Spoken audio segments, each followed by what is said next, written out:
A very good morning to all. Myself Ajay Singh Solanki, Faculty Social Science Resonance. Today we will be going to start our new chapter.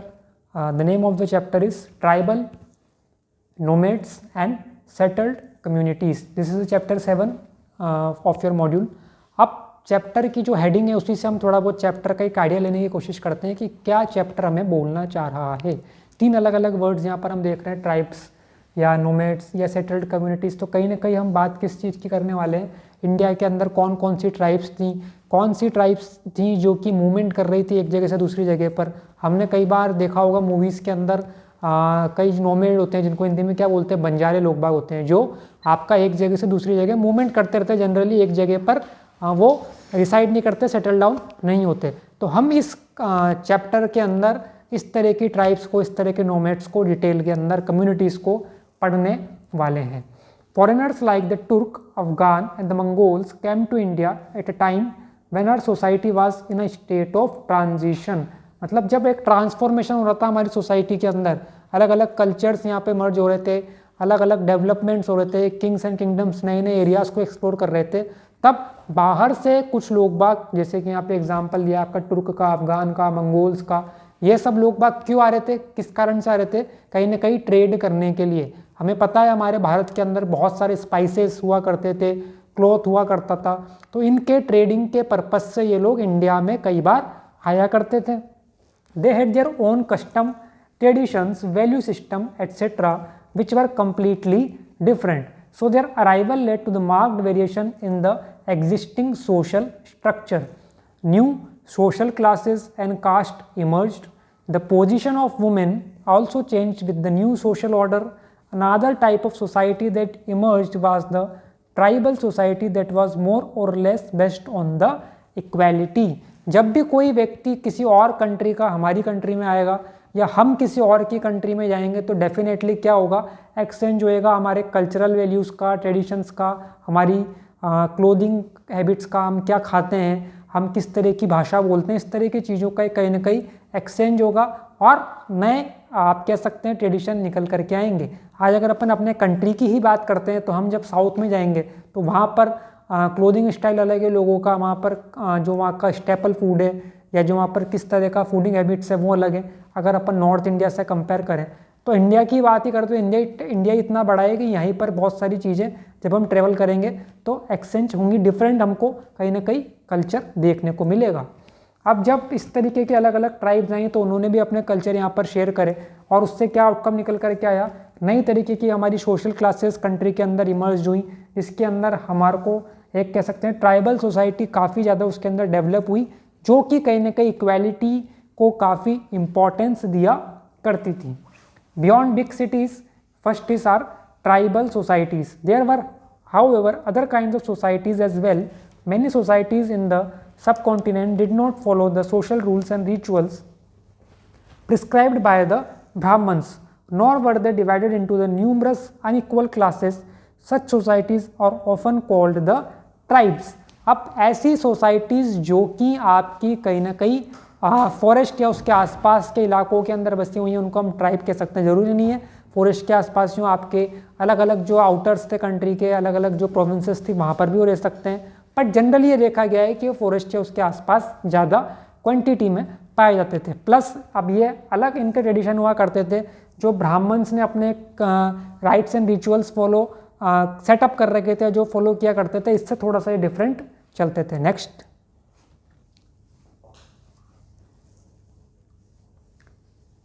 members of each tribe were united by kinship bonds. Many tribes obtained their livelihood from agriculture. अब अलग अलग tribes बनेंगी, अलग अलग इसके अंदर communities बनेंगी, फिर उनकी सब कम्युनिटीज़ बनेंगी, तो वो एक दूसरे से कहीं ना कहीं कनेक्टेड रहेंगे। कनेक्टेड क्यों रहेंगे? क्योंकि आज से कई सालों पहले, अपन कह सकते हैं 200 साल 500 साल पहले की अगर बात करें तो बार्टर सिस्टम चलता था हमारी कंट्री के अंदर। अगर बात करें तब करेंसी थोड़ी आई थी, गुड्स का एक्सचेंज हुआ करता था, तो इस वजह से भी कहीं ना कहीं कनेक्ट होंगे एक दूसरे ट्राइब से। और मेन इनका क्या था, जीवन यापन का या अर्निंग क्या थी इनकी, एग्रीकल्चर से होती थी। अदर वर्ड्स, हंटर गैदरर्स और herders, most often they combine this activities to make full use of the natural resource of the area in which they lived. Some tribes were nomadic and moved from one place to another. A tribal group controlled land and pastures jointly and divided this among the household according to its own rules. अब इसके अंदर कुछ लोग बाग ऐसे थे जो कि nomads थे, जो कि बंजारे थे, जो कि एक जगह पर कुछ टाइम तक रुककर मूवमेंट करते थे।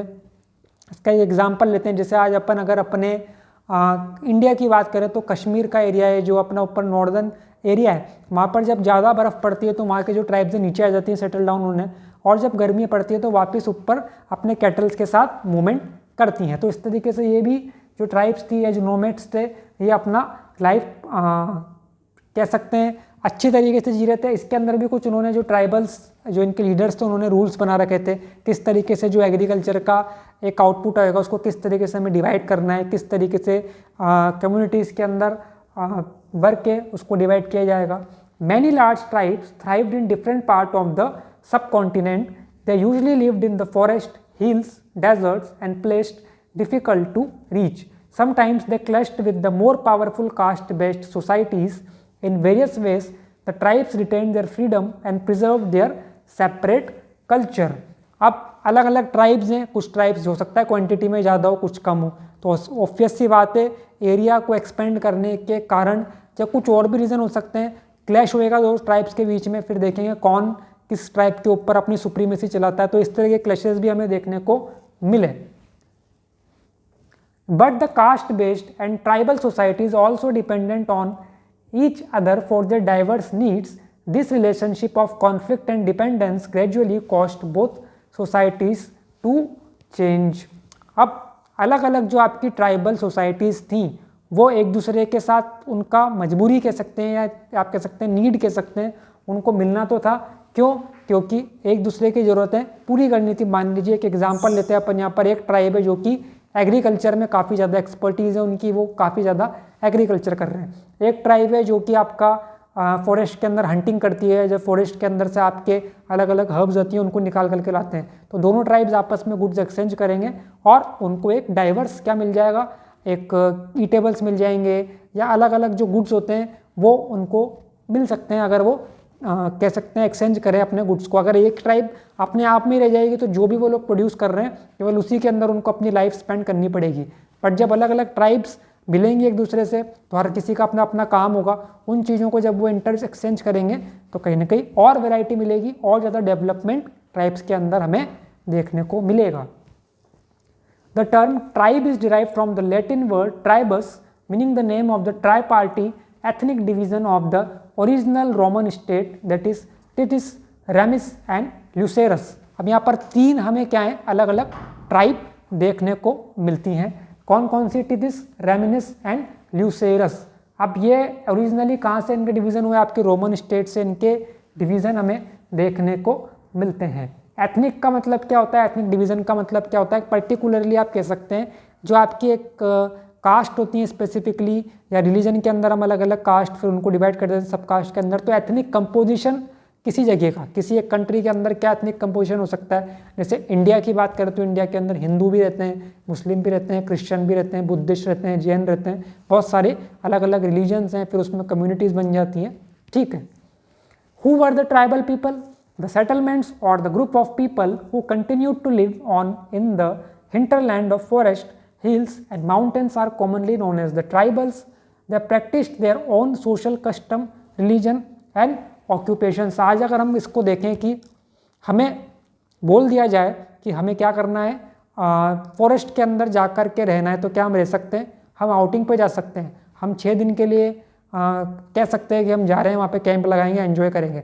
बट अगर आपसे बोले 6 महीने आपको जंगल में रहना है तो पॉसिबल नहीं होगा, क्योंकि वहाँ पर आपका एक घर नहीं रहेगा, आपको खाने के लिए हो सकता है आज खाना मिल जाए कल नहीं मिले, ठंड ज़्यादा पड़े, बरसात हो, कीड़े मकोड़े, बहुत सारी चीज़ें। बट ट्राइबल लोग तो वहीं पर रहते थे, उन्होंने फॉरेस्ट को ही अपना घर बना रखा था, तो उनकी लाइफ अलग थी, उनके कल्चर अलग थे, उनकी हैबिट्स अलग अलग थी।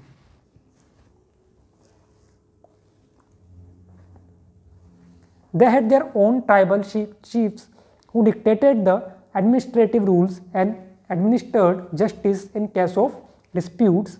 Tribal chiefs were normally the elderly who were considered to be the wise and powerful.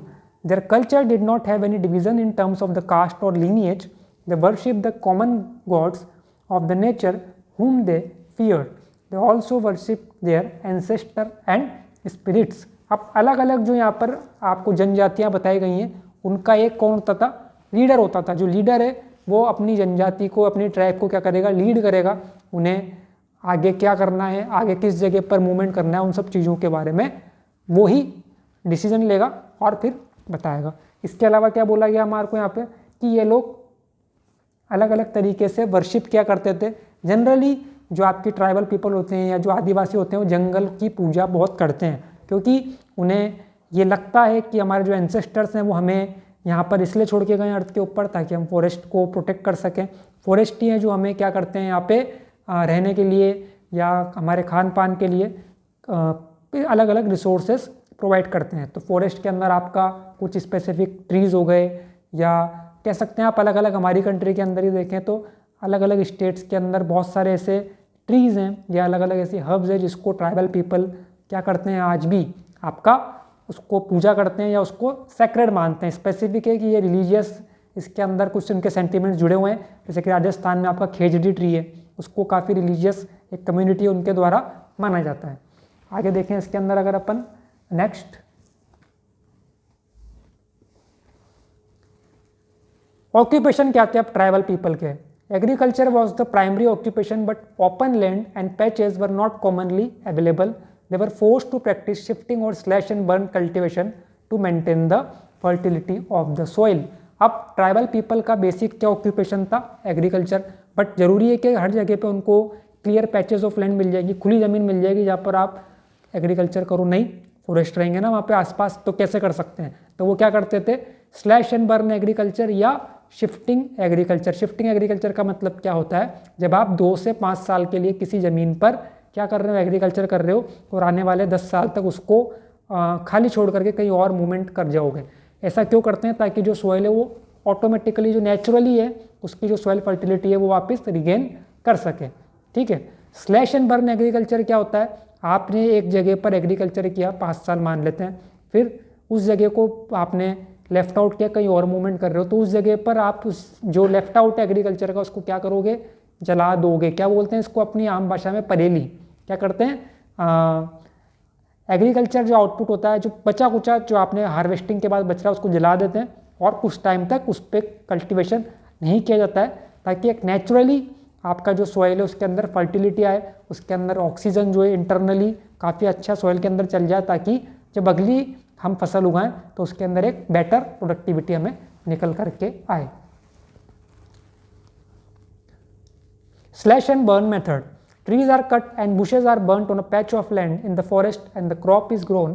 When this land loses its fertility, it is left and people move to another land and the same method is followed there. Slash and burn के कोई example हो सकते हैं? बिल्कुल। आज अगर अपन बात करें राजस्थान में तो स्लैश एंड बर्न के अलग अलग नाम हैं। अगर इंडिया की बात करें तो राजस्थान में इसको क्या बोलते हैं? वालतरे। मध्य प्रदेश में क्या बोलते हैं? बेवार या धैया। आपका हिमाचल या प्रदेश के अंदर बात करें, हिमालयस की बात करें, हिमालयस में क्या बोला जाता है? खिल बोला जाता है। ठीक है। आपका छत्तीसगढ़ में दीपा बोला जाता है। अगर अपन इंडिया के बाहर की बात करें तो सेंट्रल अमेरिका में इसको मिल्पा बोला जाता है। तो ऐसे बहुत सारे डिफरेंट नाम हैं आपका। तो स्लैश एंड बर्न एग्रीकल्चर होता है हमारी कंट्री में भी और वर्ल्ड के अंदर अलग अलग कंट्रीज़ के अंदर भी। जब आप 10th क्लास में वापस एग्रीकल्चर एक चैप्टर आएगा तो उसके अंदर वापस से इस टॉपिक को पढ़ेंगे, स्लैश एंड बर्न एग्रीकल्चर को। Next, the various tribes in India are the Bhils in western and central India, Balochis in north west, Gonds in the central India, Santhal, Khasis, Nagas और Ahom in the north east, Marwar, बेतार and Badagas in the south. यहाँ से आपका question बन जाता है। कई बार ये अलग अलग आपको क्या बता रखी है? ट्राइब्स बता रखी है। सेंट्रल इंडिया या वेस्टर्न पार्ट में भील। अपन अगर राजस्थान की बात करें तो यहाँ पर सहरिया, भील, आपका डामोर, ये सारी क्या है? जनजातियाँ राजस्थान के अंदर, ट्राइब्स कह सकते हैं अपन। बलोचीज नॉर्थ वेस्ट में हो गया। फिर अलग अलग इसमें गोंड हो गया। अपने गोंड काफ़ी ज़्यादा पाए जाते हैं आपके सेंट्रल इंडिया के अंदर। ठीक है। तो यहाँ से आपका क्वेश्चन बन सकता है कि write a note on the various tribes that are found in India. तो हमें इसको याद रखना है। आगे देखते हैं। Do you know the traditional dance of Bhil? The traditional dance of Bhil is known as the Ghoomar. Ghoomar as the word suggests comes from the Hindi word घूमना or rotation. This dance involves rotating around at a very high speed without losing the balance. It also involves keeping 10 to 12 water pots on the head and then moving in circles. Ghoomar जो लोग राजस्थान से belong करते हैं उन्हें तो बहुत अच्छे से पता होगा। घूमर जो है एक तरीके का डांस फॉर्म है जो कि राजस्थान में काफ़ी ज़्यादा प्रैक्टिस किया जाता है। जनरली अगर अपन ट्रेडिशनली बात करें तो फिर आपके जो एक वुमेन है जो कि घूमर डांस कर रही है तो अपने सर के ऊपर 8 से 10 क्या रखेंगे, मटके वगैरह जो होते हैं उनको रख कर के घूमर डांस होता है ट्रेडिशनल वे में। बट अगर अपन आम डे टू डे लाइफ के अंदर देखें तो इस तरीके की प्रैक्टिस जनरली नहीं होती है। बट स्टिल राजस्थान वाले स्टेट के अंदर घूमर डांस काफ़ी ज़्यादा फेमस है। तो ये किसकी तरफ से, कौन सी ट्राइब की तरफ से डांस निकल कर के आया जो ट्रेडिशनल डांस है? भील्स की तरफ से। भील लोग हैं जो घूमर को करते हैं। आगे देखते हैं अपना administration. They had defined territories and the tribal chiefs normally controlled these regions as if they were the kingdom. They took advantage of the difficult ground conditions to ward off threats from outsider who tried to capture their territories. अब जो आपके tribal people हुआ करते थे वो अपने आप को मानते थे कि इस पर्टिकुलर इलाके के अंदर हम क्या हैं, यहाँ का किंगडम संभाल रहे हैं, हम ही किंग हैं और ये हमारा किंगडम है जिसको हम प्रोटेक्ट करेंगे, आउटसाइडर से कोई इन्वेजन ना करे, कोई इस पर्टिकुलर एरिया पे हमला ना कर दे।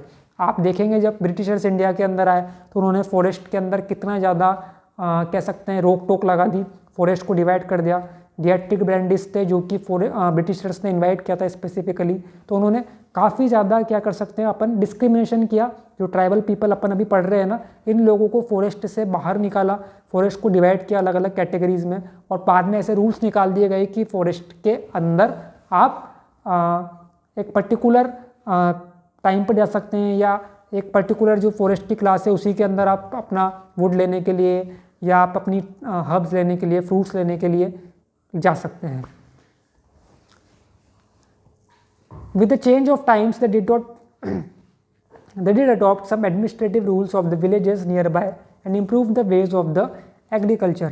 They also started trading their produce in the settled communities and bartered for other requirement. तो जैसा कि मैंने बताया था कि जब पहले करेंसी नहीं हुआ करती थी तो लोग बाग गुड्स को एक्सचेंज करते थे और इसी को क्या बोलते हैं अपन, बार्टर सिस्टम। पहली बात। दूसरी बात, अब एग्रीकल्चर अगर आप कोई भी चीज़ अगर 5 साल 10 साल कर रहे हो तो ऑटोमेटिकली आप उसके अंदर क्या करोगे, नया नया इनोवेशन लेकर के आओगे या कुछ आपको खुद ही उसके अंदर नई चीज़ निकाल लोगे। तो एग्रीकल्चर भी जब कोई काफ़ी सालों से हो रहा है तो उसके अंदर इनोवेशन तो आएगा, मॉडर्न चीज़ें आएंगी। ट्रेडिशनल एग्रीकल्चर वही आपका एक 2 बैल है, आप उसको लेकर के जा रहे हो। कुछ ट्रेडिशनल आपके जो इक्विपमेंट्स हुआ करते थे एग्रीकल्चर करने के लिए, बट जब बाहर के लोग बाग इंडिया में आए ट्रेड करने या अलग अलग कम्युनिटीज़ के साथ जब ये लोग मिले तो इनको पता पड़ा कि एग्रीकल्चर भी हम एक मॉडर्न वे में कर सकते हैं या कुछ और डिफरेंट वेज निकाले इन्होंने एग्रीकल्चर को और बेटर करने के लिए, प्रोडक्टिविटी को बढ़ाने के लिए।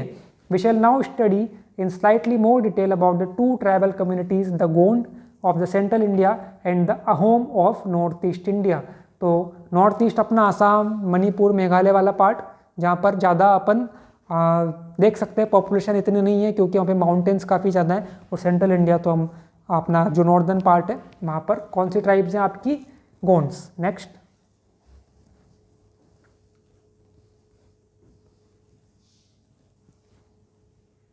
मैप है कि अपना मैप को अपन शॉर्ट कर लेते हैं ताकि एक प्रॉपर वे में इसको डिस्क्राइब कर सकेंगे।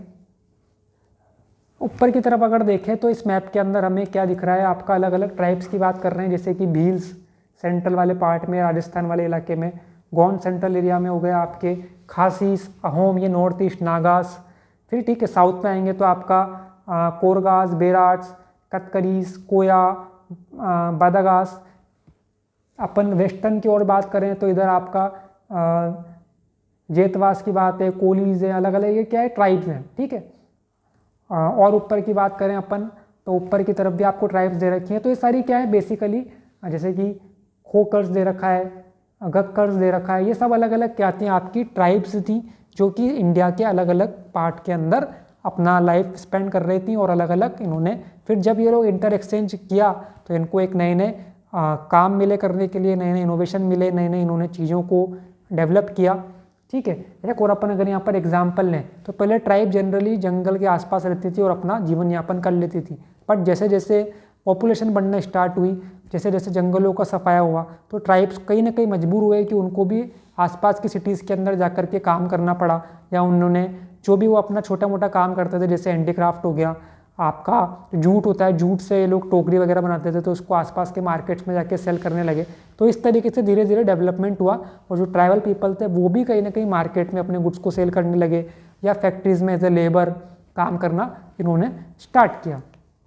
The nomads and the mobile people. The nomads और Banjaras were dependent on pastoral economy, they kept sheep and cattle, they were continually moving from place to place to find the fresh pastures for their cattle। आज जो भी tribal people है अपने साथ cattle क्यों रखते हैं? कैटल होता है क्या है बेसिकली? आपका काऊ एंड बफेलो, गाय भैंस, आप हो सकता है इसके साथ कैटल में आप कई बार भेड़ को भी कह सकते हैं, ले सकते हैं, ठीक है, शिप कह सकते हैं इसके अंदर, बट बेसिकली कैटल में कौन आता है? आपके काउज एंड बफेलोस। आप शिप्स को भी इसके अंदर ले सकते हैं। क्यों रखते थे? ताकि उनके जो मिल्क रिक्वायरमेंट है वो फुलफिल हो सके, ठीक। अब जो अपनी भेड़ होती थी उनसे क्या करते थे? ऊन निकाली जाती थी, फिर उस ऊन को निकाल करके सेल किया जाता था मार्केट के अंदर। देयर कारवा और cattle pulled carts were known as the Tanda.